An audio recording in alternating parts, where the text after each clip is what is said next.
Good evening. My name is Nick Campbell, and I am the technical host for today's hearing. We are waiting for everyone to have a chance to log in, and we'll begin shortly.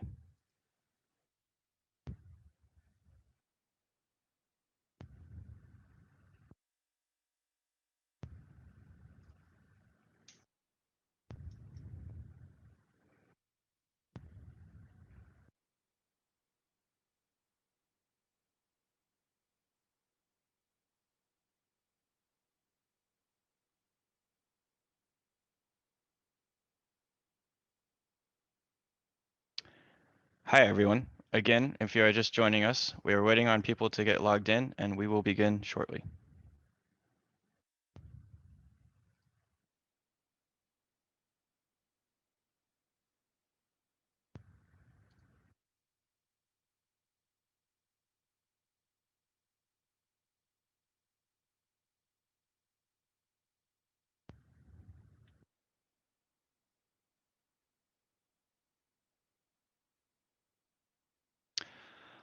Once again, good evening. On behalf of the Federal Railroad Administration, welcome to the virtual draft environmental impact statement public hearing for the Western Rail Yard Infrastructure Project. Please direct your attention to the instructions on your screen for this hearing. Today's hearing will start with opening remarks, followed by a project video and a comment session for the public record. Oral and written comments will be accepted during the comment session from pre-registered participants. You can register to speak anytime via the Q&A, which can be accessed by clicking the button at the bottom of your screen. Today's hearing is being recorded and will be available on the Western Rail Yard Project website at www.westernrailyardinfrastructure.com. If you're experiencing technical issues, you can contact the technical team via the Q&A function or by calling our tech support line at 929-229-5220. We have American Sign Language interpretation for today's hearing. Only members of the project team and our ASL interpreter will be on video. Attendees will not have video, will be muted, and will have chat disabled. We have optimized the webinar settings to have all attendees in gallery view. While you have the option to change your view settings in Zoom, we recommend you do not adjust it as we have set it currently for the best viewing experience. I will pause for a moment to give anyone having technical issues a chance to contact us via the Q&A or support line.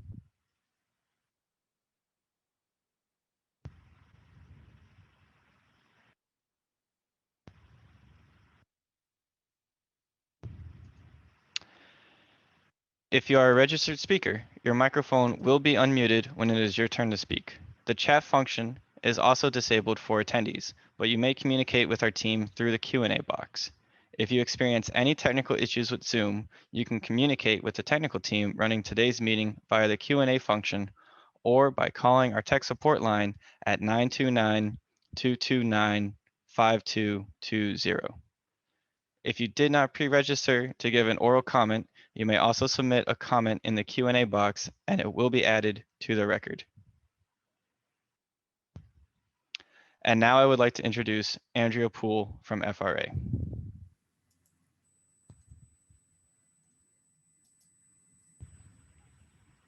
Good evening. My name is Andrea Poole, and I am an Environmental Protection Specialist in the Federal Railroad Administration's Office of Railroad Policy and Development. The Federal Railroad Administration, or FRA, is the lead federal agency in charge of advancing the environmental review for this project. On behalf of FRA, I welcome you to this public hearing for the Western Rail Yard Infrastructure Project's Draft Environmental Impact Statement and Draft Section 4F Evaluation. In just a few moments, we'll be showing you a project video, and that will be followed by our public comment portion of this hearing. We will not be responding to your comments or questions during this hearing, but all comments will be considered in the final environmental impact statement. Our public comment period is open through July 26th, and there are a number of ways that you can submit comments as shown on your screen. In addition to comments submitted directly to regulations.gov or through the project website at www.westernrailyardinfrastructure, all one word, .com. You can also send in comments via US mail to the address on the screen, as well as leaving a voicemail on the project telephone hotline at 929-229-5220. All of these comments have the same weight and will be considered by FRA regardless of how they're submitted. We will be posting also a recording of this hearing on the project website tomorrow in YouTube so that those who were not able to attend can view the meeting on demand and utilize the YouTube closed captioning for language translation. We also have an executive summary of the draft EIS in both English and Spanish languages on the project website. And we would also be happy to mail you a copy of that document to anyone who requests it. The full draft EIS is also available for review by appointment at Manhattan Community Board's 4 and 5 offices. I will now ask our host to play the project video, which will be followed by the public comments portion of the hearing.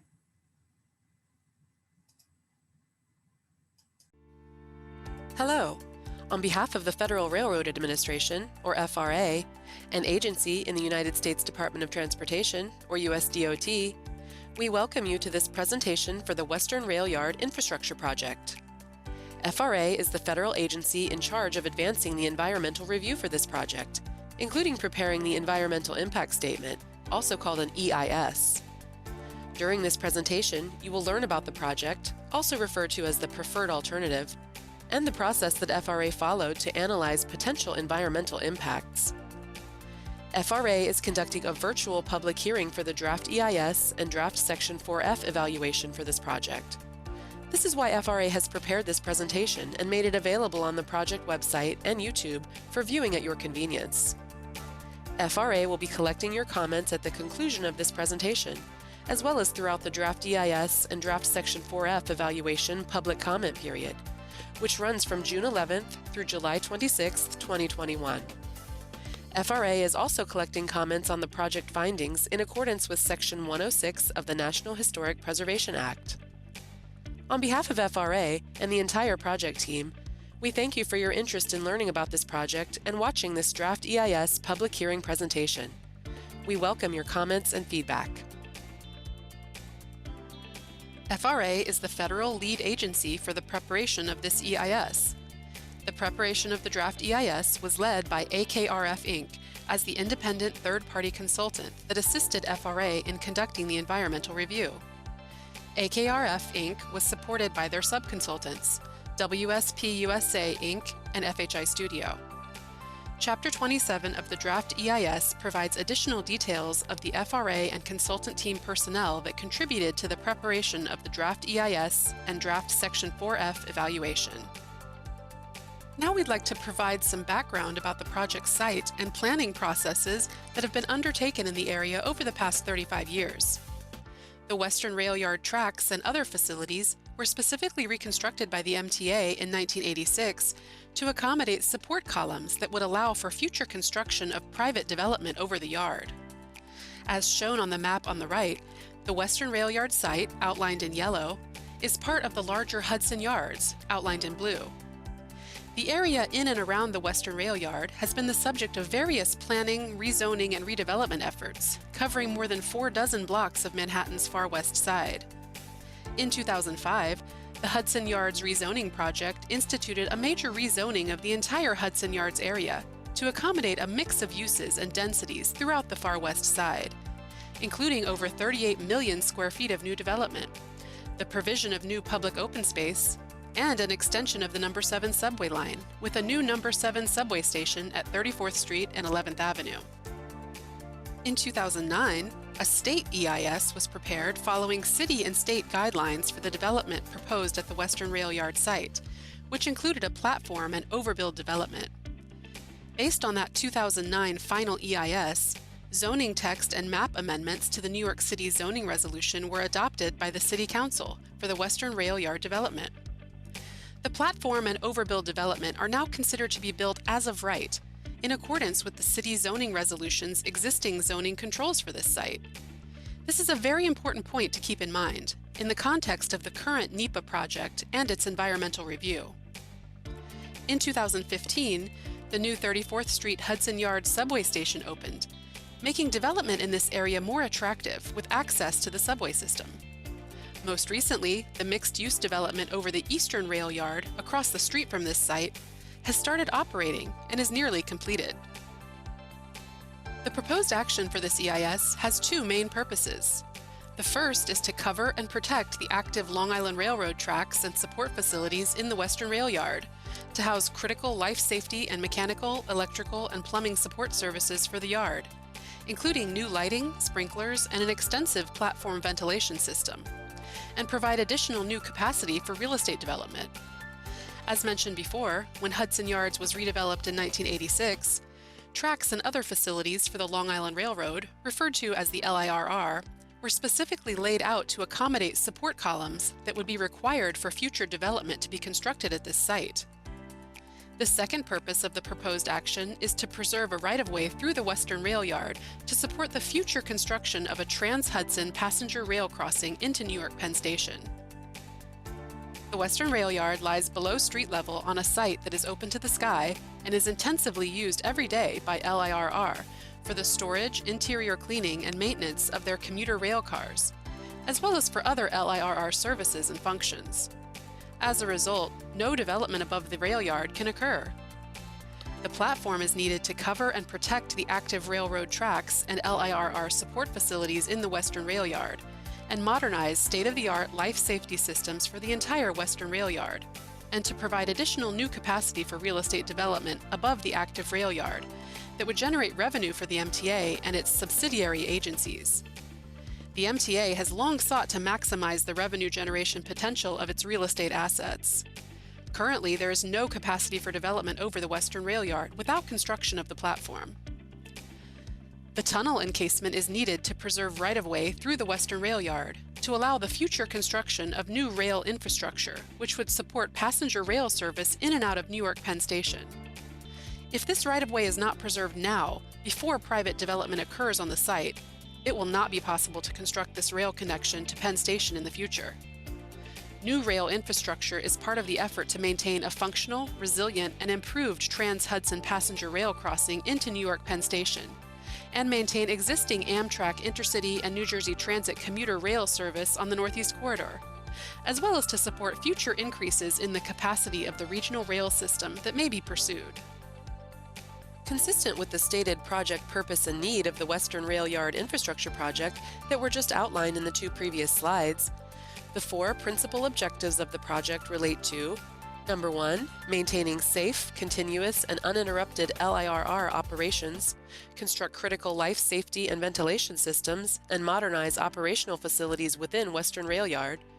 Number 2, preserving opportunities to enable future growth of passenger rail service, and to maintain a functional, resilient, and improved Trans-Hudson passenger rail crossing into New York Penn Station. Number 3, supporting the ability to meet the revenue generation goals of the MTA, the owner of the Western Rail Yard. The platform is essential to enabling the previously approved, privately funded overbuild development to occur on the site. The sale of these development rights provides revenue to the MTA. And number 4, providing the support for the economic, social, and recreational life of the Hudson Yards area and the city. During the development of the draft EIS, FRA determined that there is only one reasonable, feasible, and constructible alternative that meets the purpose and need statement and objectives. This is the preferred alternative. The following slides provide more description of the elements of the preferred alternative, including the locations of these elements and some details related to their design. As we have been explaining, the preferred alternative has two main elements: a 9.8-acre structural steel and concrete platform that would be built over the MTA LIRR Western Rail Yard, and a tunnel encasement built of reinforced concrete below a southeastern solid ground portion of the Western Rail Yard site, running diagonally from the northern edge of 30th Street to the western edge of 11th Avenue, where it would connect to an existing concrete encasement that has been built under 11th Avenue. and which runs eastward under the eastern rail yard to the western edge of 10th Avenue. The image on this slide shows the location of the elements of the preferred alternative in the context of the project site and surrounding neighborhood, with the platform shown in purple and tunnel encasement in red. Also of note on the aerial is the recently constructed concrete encasement to the east of the project site, shown in orange, as well as the existing Highline Park, shown in green on the figure for context, which wraps around the project site. In addition to covering and protecting the LIRR's Western Rail Yard commuter rail car storage, maintenance, and support services and functions, the platform would house critical life safety and mechanical, electrical, and plumbing support services for the yard, including new lighting, sprinklers, and an extensive platform ventilation system. Once complete, the entire yard would contain comprehensive state-of-the-art life safety systems, securing this critical infrastructure and protecting both the workers and the railroad equipment in the yard. The tunnel encasement would be between 50 and 65 feet wide and between 27 and 38 feet high beneath the Western Rail Yard site, and would attach to a previously constructed encasement under the Eastern Rail Yard. Together, these tunnel encasements would preserve approximately 1,400 feet of railroad right-of-way. No permanent operational components like tracks, lighting, ventilation, or electrical systems would be constructed in the tunnel encasement as part of the project. Here is a brief overview of the main steps that occur during an EIS process, along with the dates FRA has completed these steps or is expecting these steps to occur. A few of the steps that have already happened or are occurring right now include: the Notice of Intent was published in the Federal Register on June 15, 2020. The draft EIS scoping period went from July 1st to July 31st, 2020. A draft EIS and draft Section 4F evaluation was released on June 11, 2021, and is available for public review and comment until July 26, 2021. Public hearing on the draft EIS and draft Section 4F evaluation is scheduled for June 30, 2021. The combined final EIS and final Section 4F evaluation and record of decision are expected to be finished this fall. Shown here is a timeline showing the key milestones in the project's development and EIS process. Considerable time and thought have been spent by the project sponsors to plan for the project and to consider and refine the feasible and constructible design for the project. This process involved coordination between project designers and engineers and intensive review by the MTA and Amtrak over the last several years. As you can see on the slide, there are two main times during the EIS process that FRA will actively ask for public input: during scoping, which occurred last summer, and upon release of the draft EIS, which is currently available for public review. We are now in the public review of the draft EIS and draft Section 4F evaluation, and FRA is asking for your thoughts and feedback. FRA expects the last step in this process to be a combined final EIS, Section 4F evaluation, and record of decision, which would be published by FRA this fall. The National Environmental Policy Act, or NEPA for short, is the law that requires federal agencies to undertake an environmental review process that takes a quote-unquote hard look at a project's or proposed action's potential impacts on the built and natural environment. This has to happen before a decision is made and construction begins. For this project, FRA led the preparation of the environmental impact statement for the project in compliance with NEPA. In addition, FRA followed the procedures of Section 106 of the National Historic Preservation Act, or NHPA, which also applies to this project. Section 106 requires federal agencies to consider the effects of their projects on historic properties, including archaeological and cultural resources. As part of that process, Section 106 also requires that FRA seek comments about historic and archaeological issues of concern for the project from a variety of entities, including the New York State Historic Preservation Office, Native American tribes with an interest in the project area, and other organizations and individuals that have a specific interest in historic, archaeological, and cultural resources that could be affected by the project. Section 106 also includes opportunities for public review. During scoping, the public was invited to get involved in the Section 106 consultation for the project. During the preparation of the draft EIS, FRA coordinated with Section 106 consulting parties, which included state and local agencies, tribal stakeholders, and local stakeholders. During this draft EIS comment period, FRA is providing an opportunity for public review and comment in accordance with Section 106. The Section 106 consultation identified the North River Tunnel and High Line as the only historic properties located within 90 feet of construction for the preferred alternative. The project sponsor will develop a Construction Protection Plan, or CPP, to protect the North River Tunnel and High Line. FRA and the New York State Historic Preservation Office determined that operation and construction of the preferred alternative would not result in any adverse effects to historic properties with implementation of the CPP. This determination is summarized in the draft EIS. Section 4F is a federal law that protects publicly owned parks, recreation areas, or wildlife and waterfowl refuges of national, state, or local significance, and historic sites of national, state, or local significance that may be affected by transportation projects approved or funded by the U.S. DOT and its operating administrations, including FRA. The Section 4F evaluation establishes procedures for determining if a potential use of a Section 4F property would result in a de minimis impact. The regulations define de minimis impacts related to historic sites as those where the responsible U.S. DOT modal administration made a determination of either no effect or no adverse effect, pursuant to Section 106. The New York State Historic Preservation Office concurrence of de minimis finding was issued in February 2021. A draft Section 4F evaluation was completed for the preferred alternative and is included in the draft EIS. The public is invited to make comments on the draft Section 4F evaluation and the finding FRA has proposed.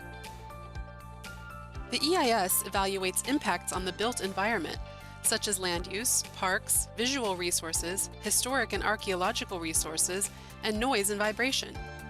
It also considers effects on transportation systems, including not only rail service, but also impacts to vehicular and pedestrian traffic. The EIS includes analyses of a full range of environmental issues, each with a defined study area, and considers the potential impacts of the no action and preferred alternative, both during construction and after construction is complete, as well as any foreseeable indirect and cumulative effects of the preferred alternative. The analysis of how the project may affect historic and archaeological resources has been coordinated with the concurrent Section 106 review for the project, as defined in the previous slides. The EIS also includes a Section 4F evaluation, as required under the Department of Transportation Act of 1966.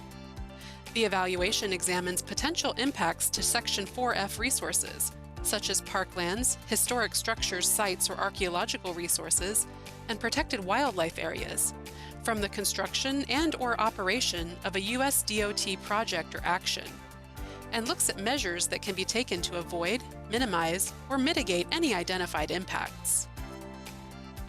This slide shows the list of resource categories examined in the EIS for both the operation and construction of the platform and tunnel encasement.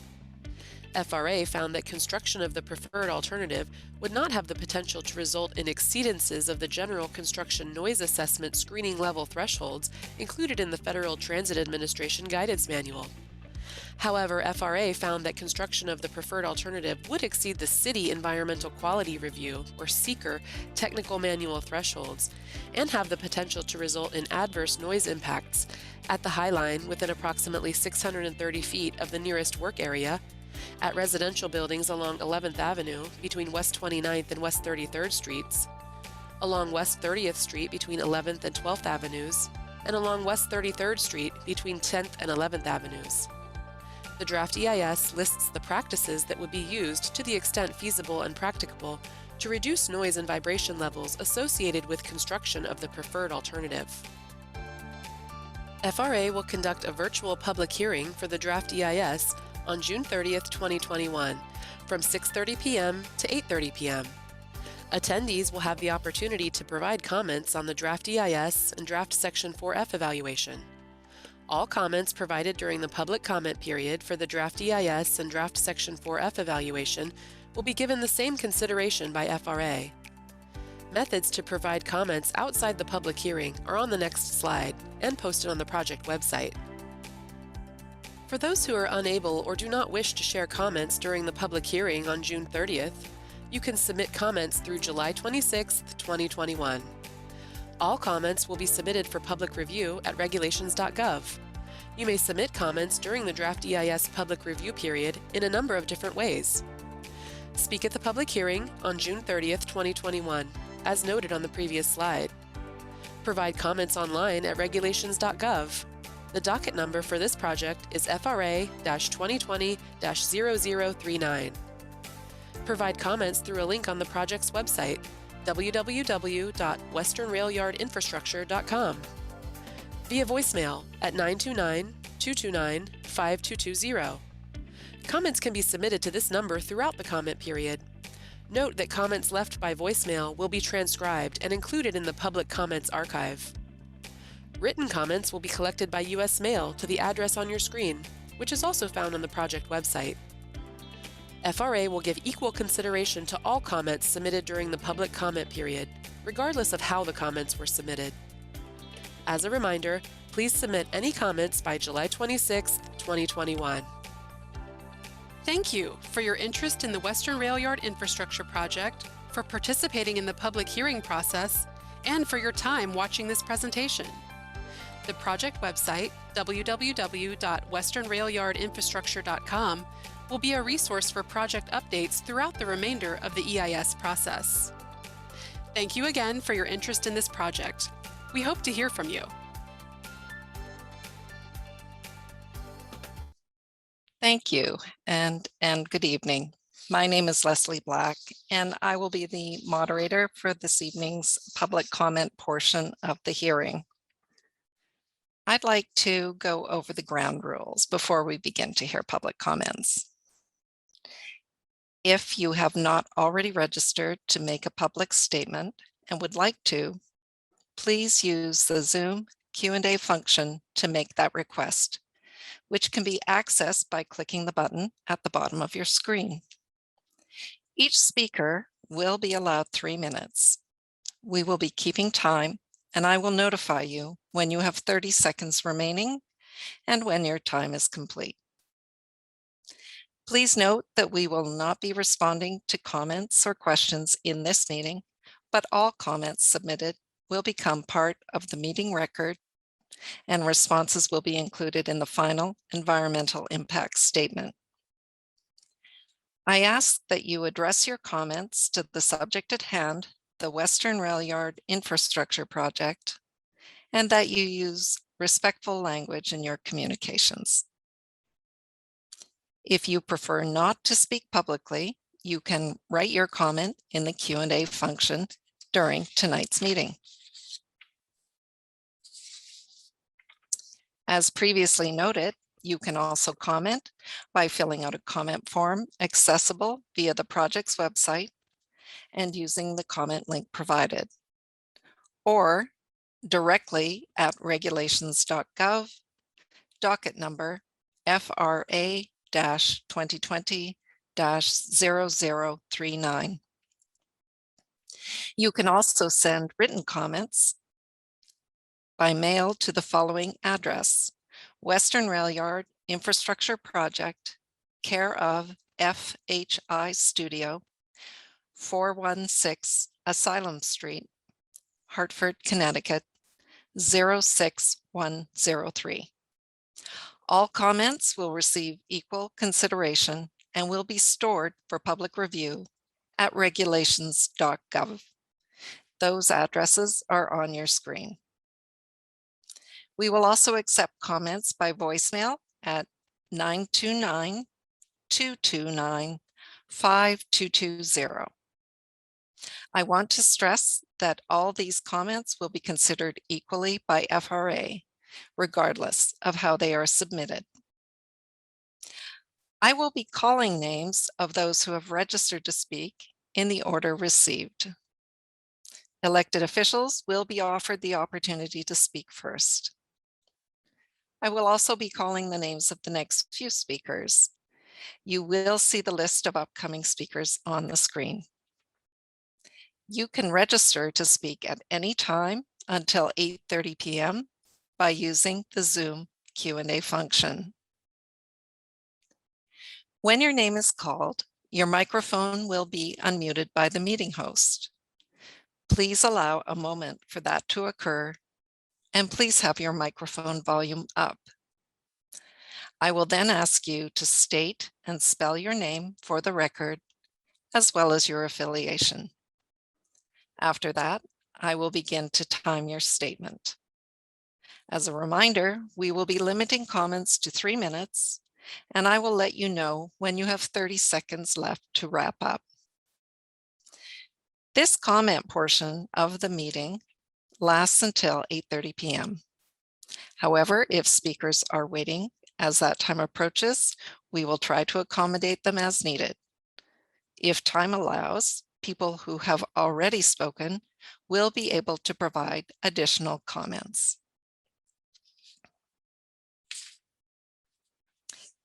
And we are just pulling up the speaker list now, and I am seeing that we currently do not have any speakers registered to speak.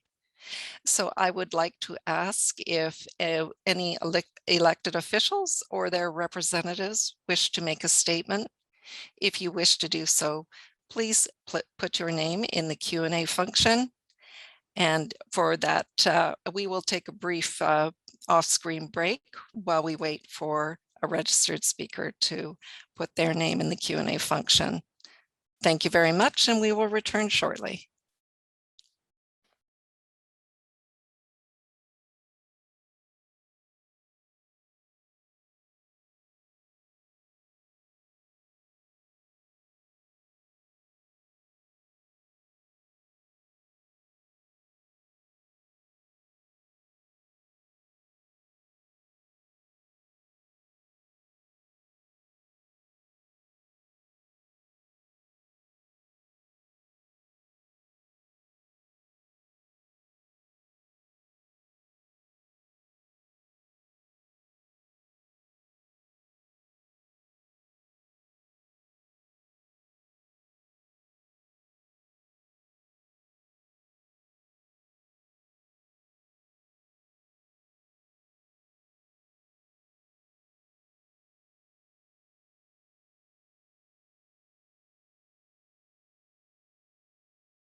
Good evening and welcome back.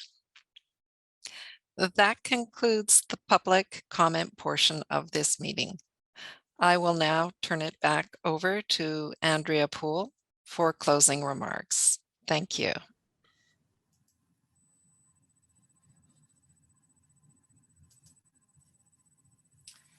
Thank you for participating in this component of the FRA public outreach for the Western Rail Yard Infrastructure Project. As a reminder, the public comment period will remain open until July 26, 2021. And should you want more information, the project website includes documents as well as videos about the project. We have now reached the end of our public hearing, and we will now be adjourned. Thank you so much and good night.